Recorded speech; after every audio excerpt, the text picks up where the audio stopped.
बीजापुर जनना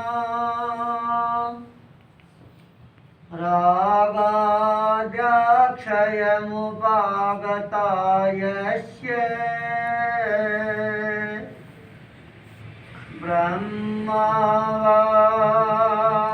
ब्रह्मावारविष्णुर्वा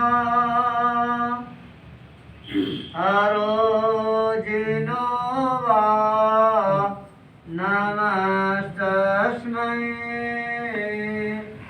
अरोजिनो वा नमस्तस्मै।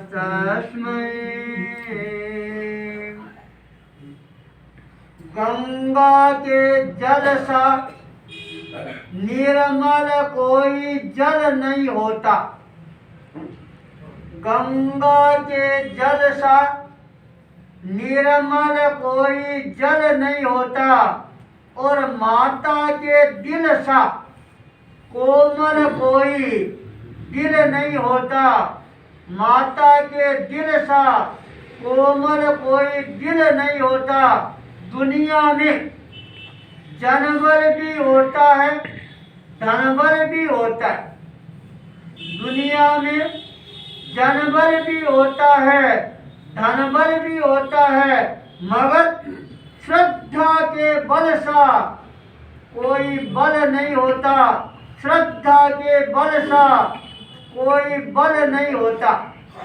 श्रद्धा की ये महान भूमि गंगापुर से यात्रा प्रारंभ हुई और गंगा शहर के अंदर यात्रा पूरी हुई। आचार्य तुलसी गंगापुर में आचार्य बने, वहां से यात्रा प्रारंभ की और लंबे काल तक पद यात्राएं की। जन जन के मन के अंदर श्रद्धा के संस्कारों का जागरण किया और वह गंगापुर से चलने वाली गंगा गंगा शहर में आकर महासमुंदर के रूप के अंदर परिवर्तित होती है। तो गंगा शहर है, यह एक महान गंगा है, पावन धरा है। इस धरा पर आने से अपने आप ही जीवन के अंदर पावनता के संस्कार है वो जागृत होने प्रारंभ हो जाती। मेरे को याद है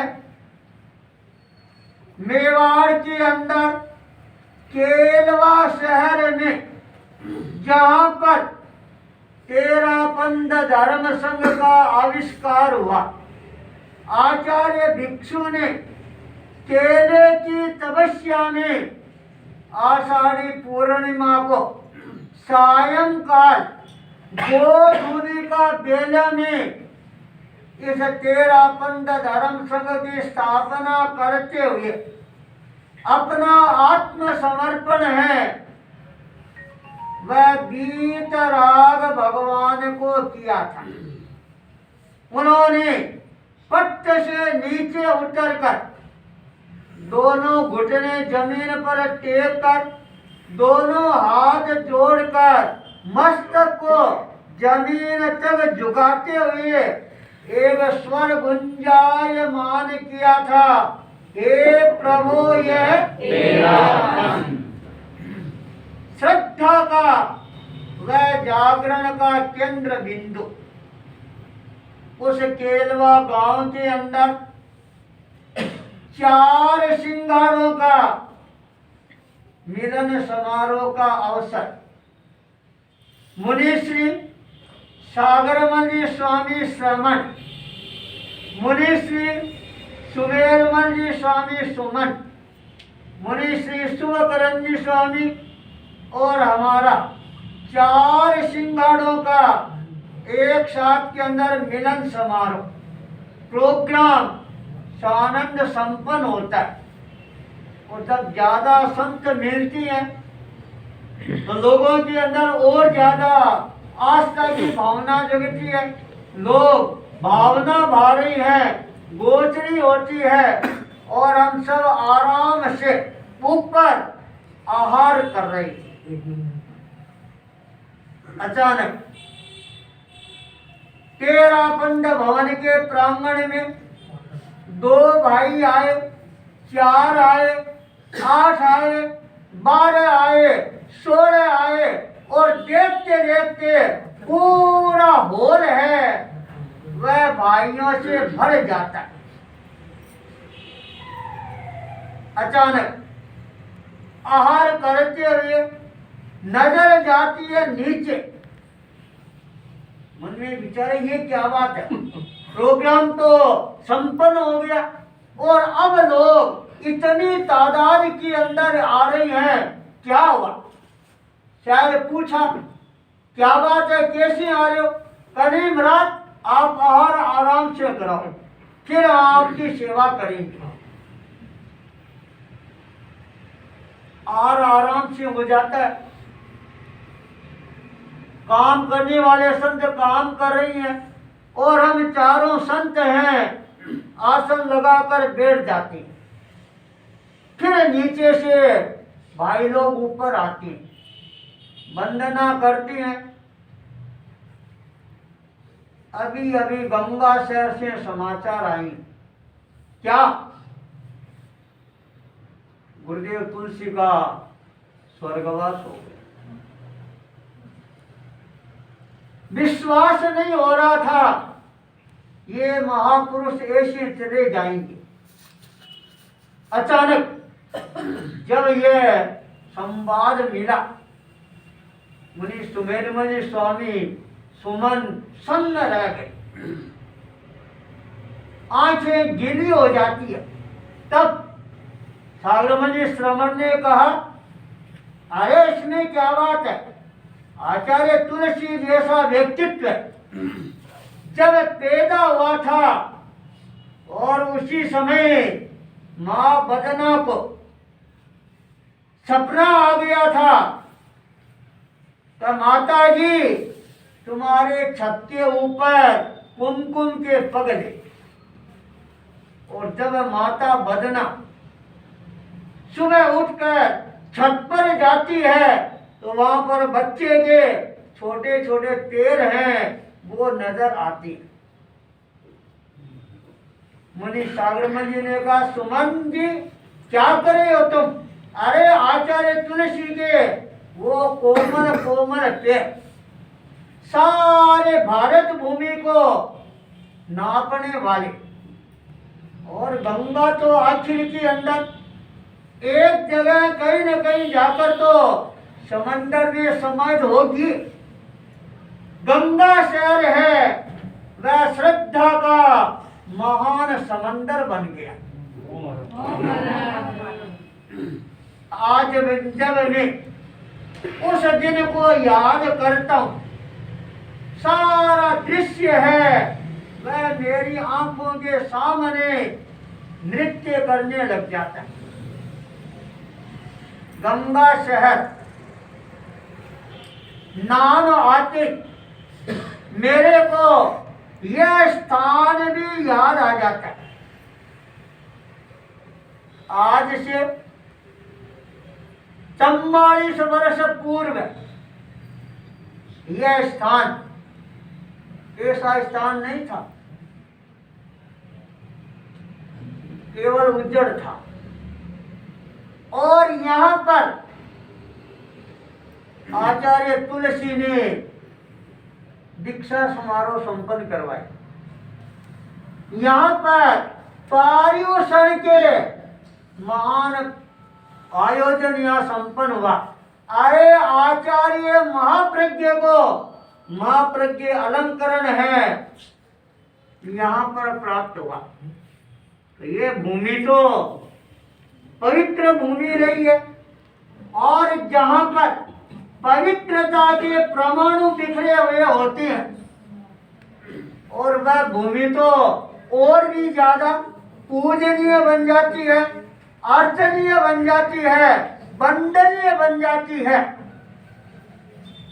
आचार्य तुलसी के प्रति मेरे मन के अंदर बचपन काल से आकर्षण रहा। वो मेरे नाना जी थे,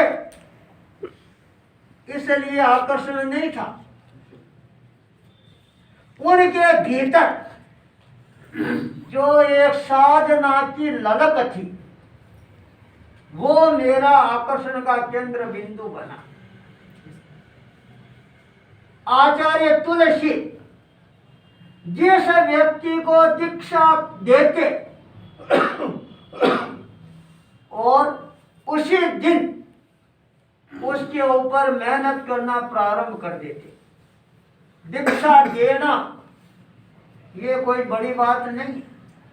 दीक्षा देने के बाद उनके भीतर ज्ञान के संस्कार, भक्ति के संस्कार, श्रद्धा के संस्कार, समर्पण के संस्कार और साधना के संस्कारों का जागरण करना,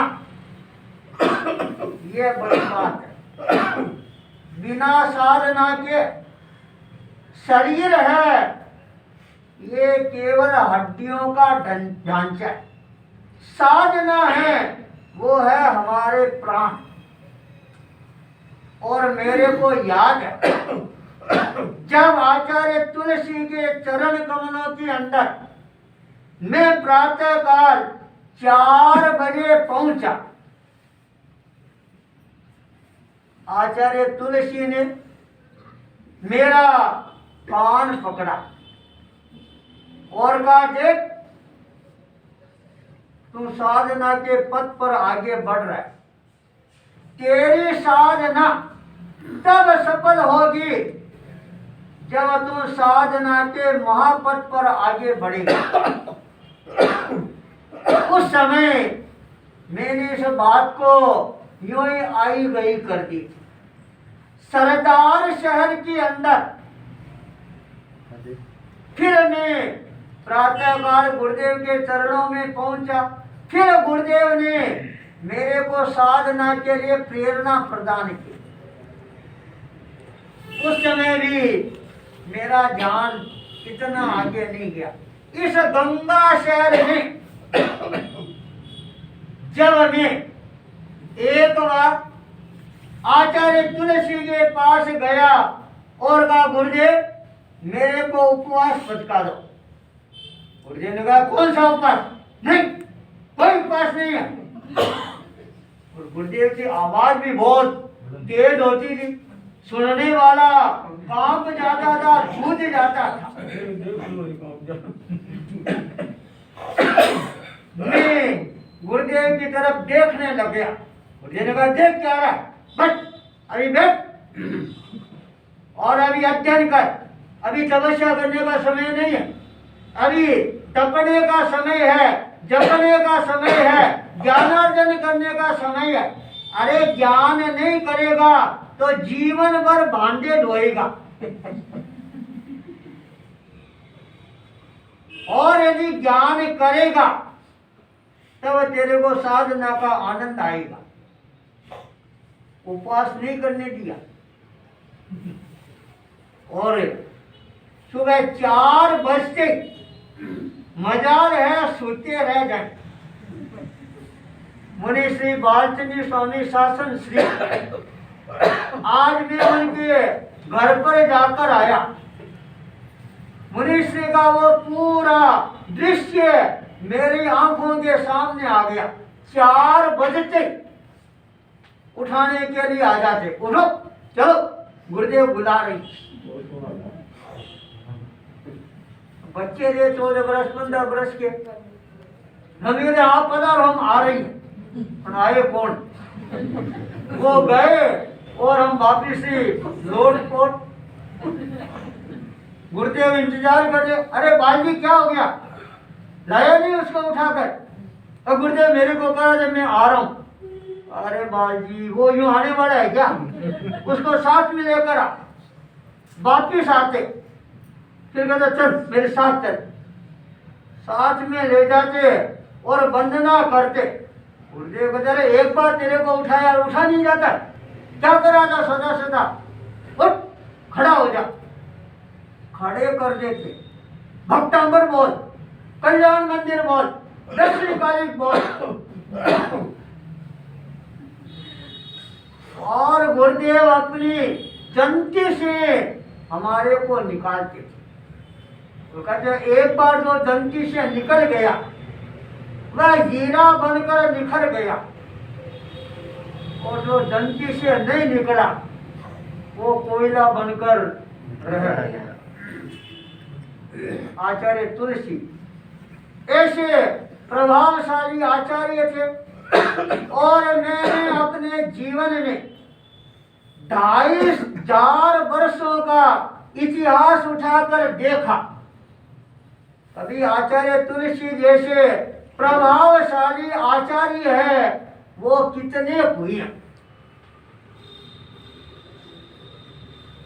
दादा जिंदत सूरी का जीवन मैंने पढ़ा, उसके बाद मेरे को लगा कोई क्रांतिकारी आचार्य हुए तो वो आचार्य तुलसी हुए। और आचार्य तुलसी की यह निर्वाण भूमि, यहाँ आने के बाद अपने आप ही निर्माण के संस्कार हैं वो जागृत होने प्रारंभ हो जाती है। गंगा शहर मेरे जीवन की आविष्कार की भूमि है। मेरे को याद है मुनि मोहनलाल जी आमिर अकेले जयपुर से चलकर और गंगा शहर पधारे। जब मैं सामने गया,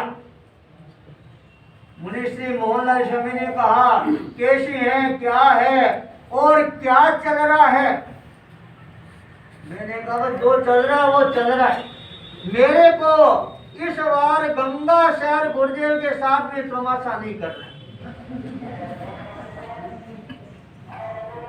मुझे मोहनलाल जी देखते रह गए, क्यों? बस मेरा मन नहीं। आने आए और उस समय गुरुदेव का गंगा शहर चातुर्मास, बीकानेर है, किसी का चातुर्मास नहीं फरमाया था। बीकानेर के लोगों ने निवेदन किया लाल कोठी है, खाली नहीं रहनी चाहिए। आचार्य तुलसी ने मुनि मोहनलाल जी आमेर को बुलाया और कहा तेरे को बीकानेर तमाशा करना। मुनि मोहन का गुरुदेव मेरे को बीकानेर तमाशा करना तो मैं जयपुर से यहाँ आता ही क्यों? मैं तो आपके साथ ही चातुर्मास करूंगा।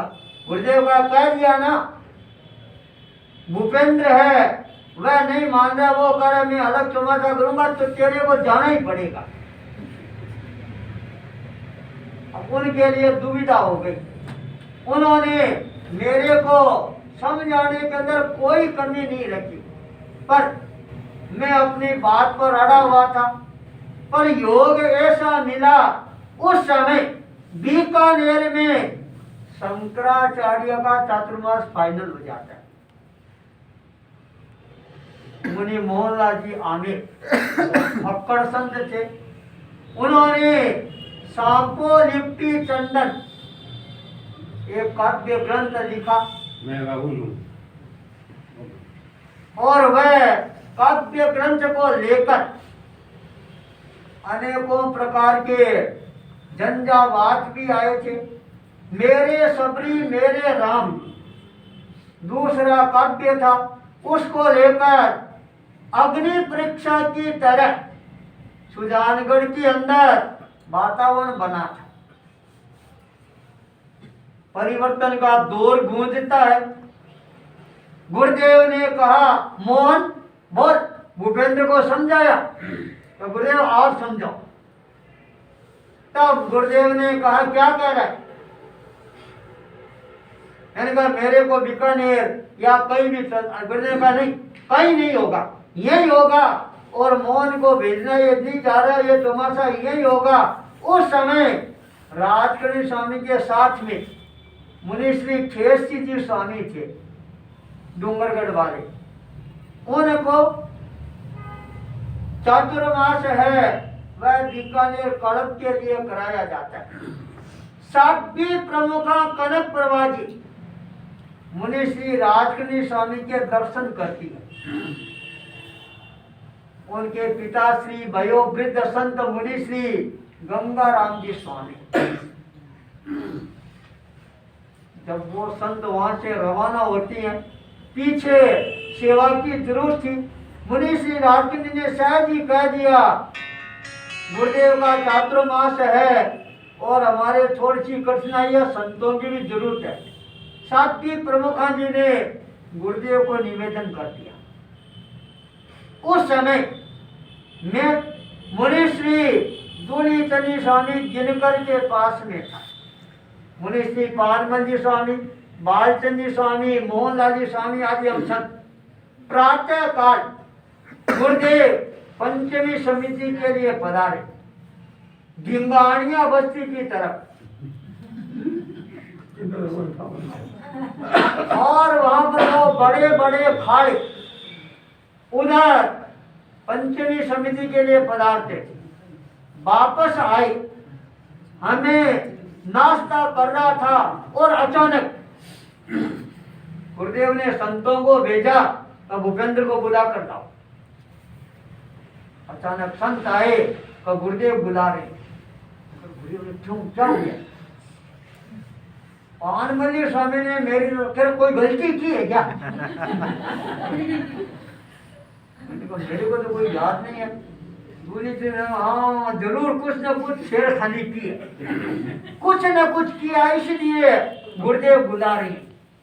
और मेरे मन के अंदर भी कंपी छूट जाती है, क्यों बुलाया? अचानक मैं जाकर वंदना करता हूँ, साध्वी प्रमुखा जी विराजमान थी। मेरे को देख देगा भूपेंद्र, बस आज से तेरे को राजकन के पास में रहना। प्रतिक्रिया होती है तो ये कैसे हुआ?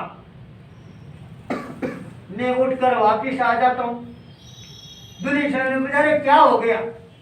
पानमल साहब पूछा हुआ क्या? मैंने कहा कुछ नहीं, गुरुदेव ने मेरे को राजगुरु स्वामी के साथ के अंदर रहने के लिए कहा, मैं तो आपके साथ में हूँ। तब मुनि पानमल स्वामी ने मेरे को समझाया, देख गुरुदेव ने कहा है तो तेरे हित के लिए कहा, तुम वहां पर रहोगे तो भी हमारे पास में हो। कोई न कोई नया कारण है, इसलिए गुरुदेव ने फरमाया। अब मेरा मन नहीं था, फिर भी मैं मुनिश्री के पास के अंदर गया। 2, 4, 5, 10 दिन तो अनमना सा चलता रहा। फिर अचानक गुरुदेव तुलसी ने मेरे को कहा, देख मैंने तेरे को राजकन के पास में क्यों रखा, तेरे को पता है? मैंने कहा हाँ मैंने कोई गलती की है इसलिए आपने मेरे को दंड दिया है। गुरुदेव ने कहा अरे तू तो बिल्कुल ही घोड़ा है, अरे गलती करती है उसका ऐसा दंड देती है क्या? तेरे विकास के द्वार खोलने के लिए तेरे को राजकरण के साथ में दिया, और जब राजकरण के पास में 2, 4 दिन 10 दिन रहेगा फिर तेरे को पता लगेगा कि तेरे को क्यों दिया। 10 दिन के बाद धीरे धीरे मुनि श्री राजकरण स्वामी का वह तत्व ज्ञान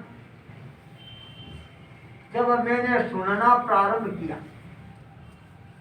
रहस्यों का उद्घाटन जब उन्होंने करना प्रारंभ करते, तब मेरे को लगता हाँ गुरुदेव ने मेरे को दिया है तो सोच समझ कर ही दिया।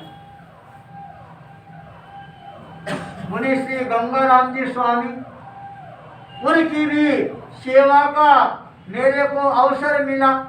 गुरुदेव ने यहाँ से बिहार कर दिया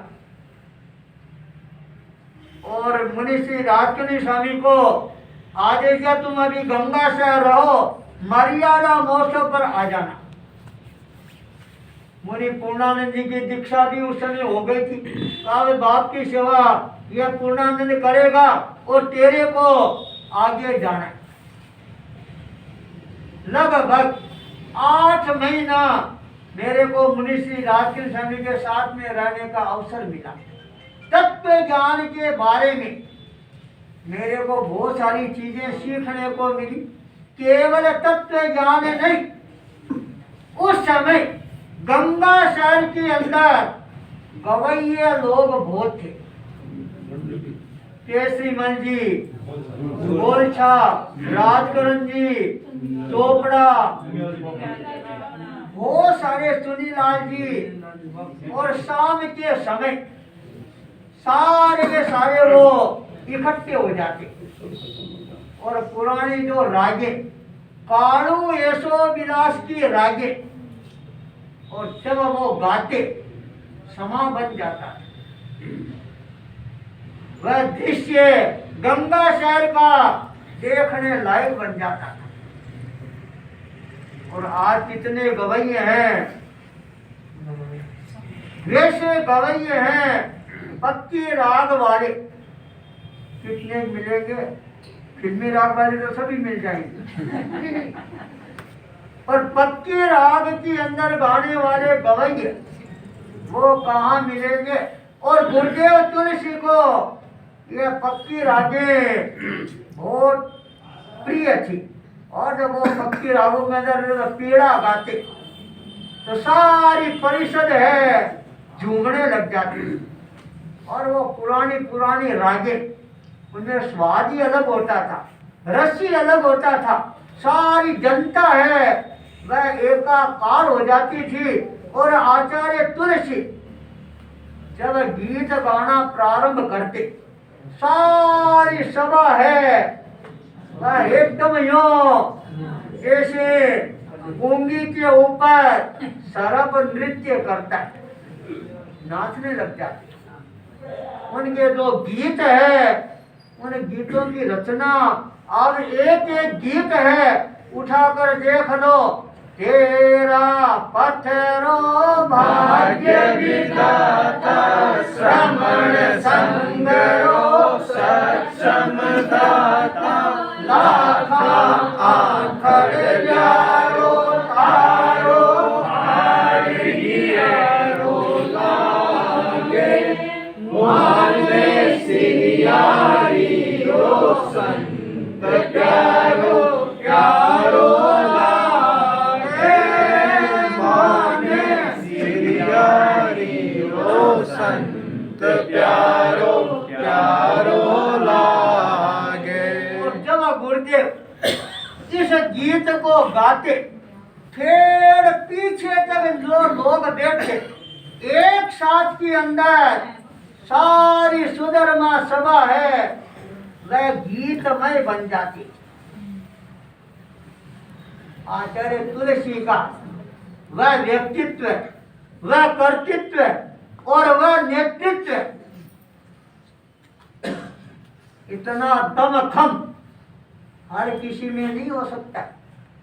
आचार्य तुलसी ने अपने जीवन में जितने भी गीतों की रचनाएं की, एक भी गीत ऐसा नहीं हुआ जो गीत हाईलाइट नहीं हुआ। सारे के सारे गीत, और हजारों हजारों लोगों के मुंह बोलने लग जाते। कारण क्या? आचार्य तुलसी जिस काम के पीछे लग जाते, हाथ धोकर लगते थे। गीत को प्रसिद्ध करना है, व्याख्यान के अंदर घुमा फिरा कर और कोई न कोई पद्य ले आते थे। सारी जनता एक साथ के अंदर गाना प्रारंभ कर देती। तो ये गंगा शहर की धरा, ये धरा तो अपने आप के अंदर गंगा की तरह पावन है। इस धरा पर आना ये भी अपने आप के अंदर बहुत बड़े सौभाग्य की बात है। और इस बार मैंने अपने मन में संकल्प कर लिया था, लुधियाना चातुर्मास के बाद के अंदर हर हालत में मेरे को गंगा शहर जाना ही है। और कितना ही चक्कर लेना पड़ेगा लूंगा। सर्दी में चलना पड़ेगा, चलूंगा, भूखा चलना पड़ेगा, चलूंगा, पर गंगा शहर समाधि स्थल पर हर हालत में जाकर मैं रहूंगा। और आज वह स्थान जहां पर गुरुदेव तुलसी ने अपनी अंतिम श्वास ग्रहण की, गुरुदेव की अंतिम श्वास हजारों हजारों लाखों लाखों लोगों के लिए अबाक बना देने वाली बन गई थी। सुनने वालों को विश्वास नहीं हो रहा था, और इतना बड़ा महापुरुष है, वो यूं जा सकता है क्या? अरे उनको तो क्या, साध्वी प्रमुखा कनक प्रभा थी, अभी सेवा करके गई, ठिकाने पहुंची नहीं। और यह संवाद देखते रह गए।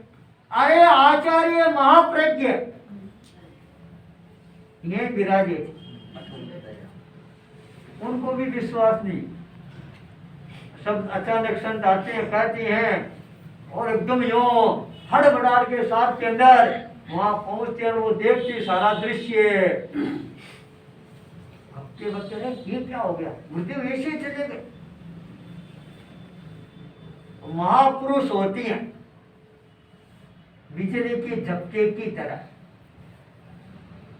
एकदम ट्यूबलाइट की तरह, सर्च लाइट की तरह प्रकाश करके प्रकाश पुंज बनकर और हमेशा हमेशा के लिए प्रकाशमय बन जाती। तो आज मेरे को इस गंगा शहर की